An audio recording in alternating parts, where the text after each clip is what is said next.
정말인가요? 내 이름은 종타쿠 오덕이죠. 우리 종대 여러분, 오늘 하루 어떠셨나요? 오늘은 귀멸의 칼 아래 하주 토키토 무이치로가 진짜 개불쌍한 이유에 대해서 다양한 관점으로 이야기해보겠습니다. 이 영상에는 원작의 스포일러와 개인적인 견해가 있으니 그 점 유의하시길 바랍니다. 大丈夫ですか? 그럼 시작해볼까요? 귀멸의 칼날에 나오는 캐릭터들은 대부분 불행한 과거를 가지고 있거나 암담한 서사를 가지고 있는 경우가 많죠. 그 중에서도 특히 악랄한 악어 작가에 의해 아주 불쌍한 캐릭터가 되어버린 이가 바로 하주 무이치로입니다. 왜 그가 그토록 불쌍한지에 대해 자세히 느껴보려면 일단 무이치로에게 부여되어 있는 설정들을 한번 살펴봐야 하는데요. 무이치로는 일단 태생적으로 다른 캐릭터들과는 차원이 다른 설정을 가지고 있습니다. 다른 캐릭터들은 사실 출생에 관련되어서는 어떤 특별한 서사를 가진 캐릭터가 없죠.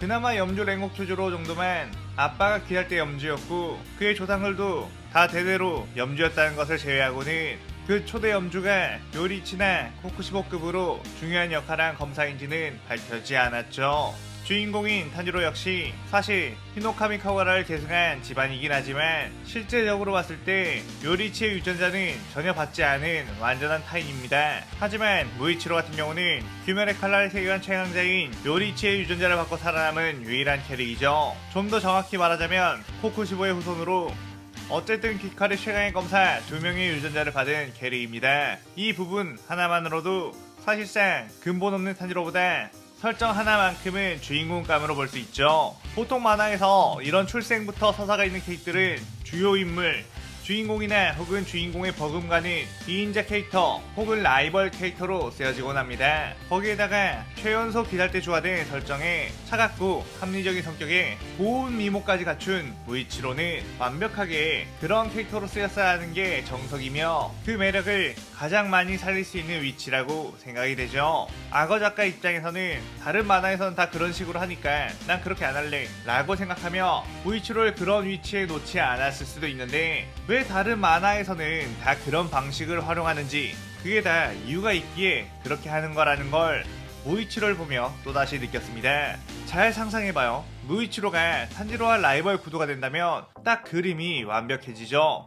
다정하고 따뜻한 마음을 가지고 네이코를 지키기 위해 칼을 잡은 탄지로, 반면에 차갑고 합리적인 마인드를 가지고 가족들의 원수를 갚기 위해 칼을 잡은 무이치로, 그 둘의 방식이 다르기에 서로 사사건건 부딪히게 되지만 그 과정에서 라이벌 의식을 느끼고 차근차근 탄지로가 무이치로의 영역까지 올라가게 되는 전개, 그리고 주인공인 탄지로는 헤어옵을 쓰고 무이치로는 달의 호흡을 쓰며 완벽한 대조를 이루며 성장하게 된다면 그야말로 환상적인 케미가 될 것 같네요. 무이치로가 달의 호흡을 어떻게 쓰냐고 생각할 수도 있겠지만 탄지로는 요리치와 사실상 피가 섞이지 않았는데도 나중에 선조의 기억으로 헤어흡을 완벽하게 구사할 수 있게 되는 억지를 쓰는데, 그런 식으로 무이치로도 자신의 선조인 코쿠시보의 기억이 내려와 달의 호흡을 쓸 수 있게 되어도 되잖아요.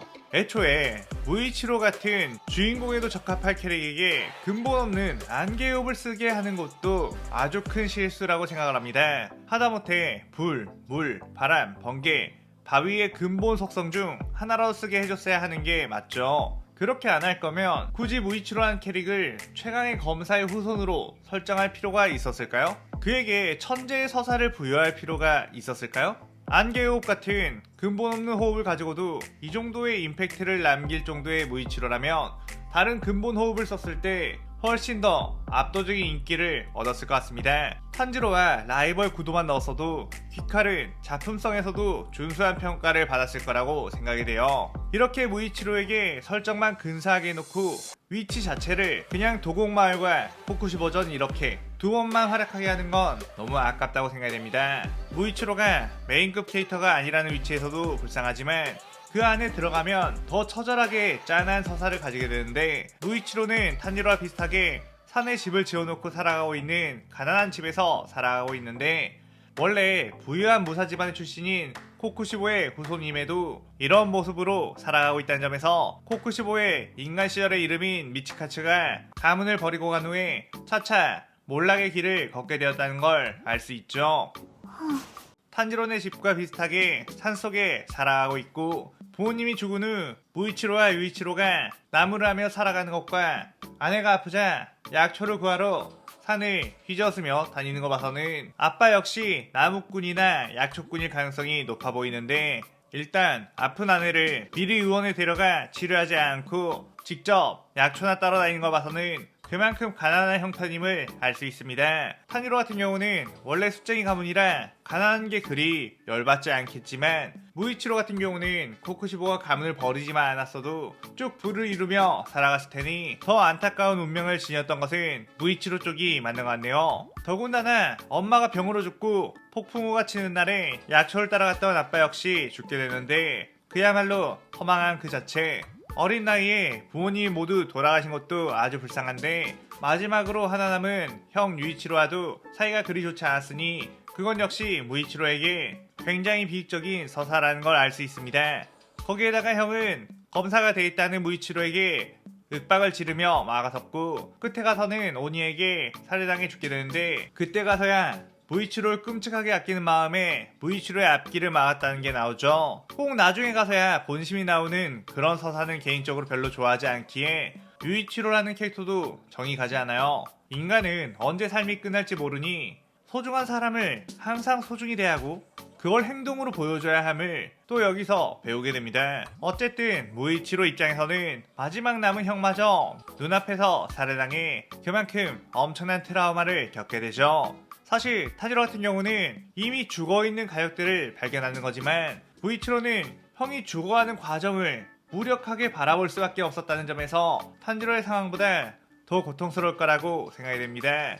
무이치로 역시 첫 번째 오니의 습격에서 움직이지 못할 정도로 심한 부상을 입게 되는데, 무이치로는 그 이후 사실상 디살테 캐릭터 중에서 가장 많은 부상을 입었다고 해도 과언이 아닐 정도로 처참하게 당하죠. 보통 이런 미형의 캐릭터는 다치더라도 좀 멋있게 머리에서 피가 흐른다거나 몸에서 피가 흐르는 정도의 부상을 겪지만, 악어 작가는 그런 거 없습니다. 무이치로가 메인이 되어 싸우는 도곡마을 에피소드에서 상현호 교코의 마위침에 온몸이 고슴도치가 되어버리죠. 아니 뭐 이런 독침에 몸 곳곳이 찔리는 연출을 하더라도 보통 얼굴은 안 꽂히는데, 무이치로는 얼굴까지 이렇게 조져버리는 걸 보고 와 진짜 얄짤없구나 라며 놀랐던 기억이 있습니다.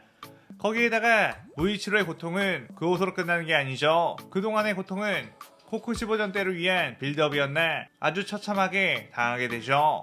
우선 지금까지 최연소 천재검사이자 상현을 1대1로 잡아낸 것으로 엄청난 주가를 올리고 있던 무이치로는 최종면에서 그저 상현일 코쿠시보의 강함이나 사내미 교미의 강함을 보여주는 전투력 측정기가 되어버리는데, 반점을 발현한 상태로도 코쿠시보에게 단 하나배 발목이 잘려버리고 그대로 칼에 꿰뚫려 기둥에 꽂혀버리게 됩니다. 사실상 코쿠시보가 자신의 자손이라고 곧바로 죽이지 않는 것일 뿐, 코쿠시보는 언제라도 무이치로를 하나배 죽일 수 있었다는 게 되죠. 하지만 그 이후에 나온 사네미는 반점을 발현하지 않은 상태로도 코쿠시보와 몇 합이 가능했고, 교메이 역시 무반점 상태에서 코쿠시보에게 압박까지 가능한 정도로 싸웁니다.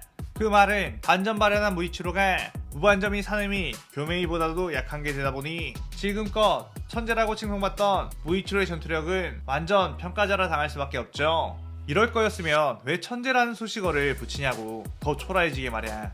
아무리 그 후에 무이치로가 3종 버프인 반점, 내비친 3개, 혁도를 다 발현한 걸로 천재 맞음 응응 이렇게 해준 것 같은데, 그래봤자 내비친 3개와 혁도는 기본적인 전투력을 올리는 효과라기보단 상대의 약점을 알게 되고 공격에 성공했을 때 더 큰 타격을 줄 수 있는 버프이기 때문에 반점으로 인한 전투력이 기본이 되는데, 무이치로는 반점 상태에서 코쿠시보에게 그런 식으로 무참히 짓밟히기에 무늬만 천재 캐릭터라고 볼 수 있습니다. 거기에다가 싸움 후반부에는 코쿠시보에게 공격을 성공하긴 하지만 다리 한쪽을 잘려버리는 심각한 부상을 입게 되며, 그 다음에는 몸의 절반을 더위사냥 아이스크림처럼 잘려버려 더위사냥 당했다라는 별명까지 붙어버린 지옥을 당하게 되죠. 부상 정도로만 따져봤을 때 어린 시절을 제외하고 온몸에 마비침 꽂혀 고슴도치, 한쪽 팔목 베이고 몸 관통, 한쪽 다리 잘림, 몸 반으로 갈라짐, 이게 한 캐릭이 당한 부상, 거기에다가 가장 어린 막내 포지션에 천재 캐릭터가 당하는 부상이라는 게 말이 되나요? 다른 만화에서 같은 편이지만 악역을 맡은 그런 정도의 캐릭도 이 정도는 안 당하겠네요. 거기에 무이치로는 가장 또 불쌍한 부분이 뭐가 있냐면 앞서서 아카자의 싸움에서 전사한 랭고쿠 쿄조로 같은 경우는 아카자가 도망가는 걸 보게 되고 자신이 귀살대 후배 검사들을 지켜냈다는 걸 확인할 수 있는 상태에서 죽었고, 탄지로 일행을 지켜냈다는 어떤 목적 달성에 마음을 가지고 죽게 되었습니다. 또한 도우마전에서 죽은 시노부 역시 자신이 도우마에게 잡아먹혀 자신이 일종의 독약 역할을 하는 게 목적이었기에 죽으면서도 목적 달성의 마음을 가질 수 있었죠. 하지만 무이치로 같은 경우는 호쿠시보가 죽기 전, 싸움이 끝나기 전에 이미 죽었다는 표현이 나왔다는 것에 앞에 그 두 사람과 다른 죽음을 맞이했다고 볼 수 있습니다. 아무리 회상에서 형 유이치로가 나와서 격려를 해주지만 무이치로는 호쿠시보전이 끝난 뒤에 눈도 못 감고 죽었다는 게 나오죠. 눈도 못 감고 죽었다는 것은 그만큼 삶에서 어떤 미련이 많이 남았다는 것을 표현하는 장치이기에 그만큼 안타깝습니다. 귀멸의 칼날 속에서 눈도 못 감고 죽은 캐릭이 또 있었을까요? 교메이도 다 이룬 뒤에 평온하게 웃으면서 죽고, 오바나이와 미치리도 서로의 마음을 확인하고 서로의 품에 안겨 죽죠. 이건 아무리 봐도 무이치로라는 캐릭에게 너무 가혹한 대우를 한 것이 아닌가 싶습니다. 이 정도까지 후반부에 매몰차게 대할 거면 진짜 탄지로의 라이벌 구도나 레이코의 어떤 러브라인이라도 넣어줬으면 좋았겠다 라는 생각이 들어요. 솔직히 저는 무이치로 같은 캐릭이 오히려 레이코랑 러브라인이 있었으면 더 재밌었겠다는 생각을 하는데, 아이도 레이코와 무이치로가 동갑이기도 하고 외모로도 둘이 더 궁합이 잘 맞는 느낌이 있습니다. 무이치로가 딱 탄지로 라이벌 서사를 가지면서 레이코와도 자꾸만 엮이게 되다가 나중에 둘이 이어지는 서사가 생긴다면, 막 무이치로와 탄지로가 레이코를 사이에 놓고 무이치로는 레이코는 내 여자니까 내가 지키겠다, 탄지로는 레이코는 내 동생이니까 내가 지키겠다 라며 신경전을 벌이는 모습, 결국 요리치의 유전자가 있는 후손 무이치로가 요리치와 인연이 있었던 카마도 가문의 후손과 이어진다는 그런 결말도 꽤나 설득력 있게 다가왔을 텐데 말이에요. 악어 작가 참 감이 없네. 아니면 뭐 내가 만들까? 만든 적이 있었던 것 같기도 하고, 아니면 새롭게 만들어 볼까? 어쨌든 충분히 서브 주인공이나 주인공 라이벌 서사가 가능했던 무이치로라는 캐릭터가 이렇게 대우를 못 받았다는 게 참 불쌍하다고 느껴지네요. 여러분들이 생각하실 땐 무이치로가 어떤 부분에서 불쌍하다고 느껴지시나요? 많은 댓글 남겨주시면 감사하겠습니다. 오늘 영상 즐겁게 보셨다면 구독, 좋아요, 알림 설정 누르는 거 잊지 마시고요. 그럼 오늘은 이만. 사요나라.さようなら。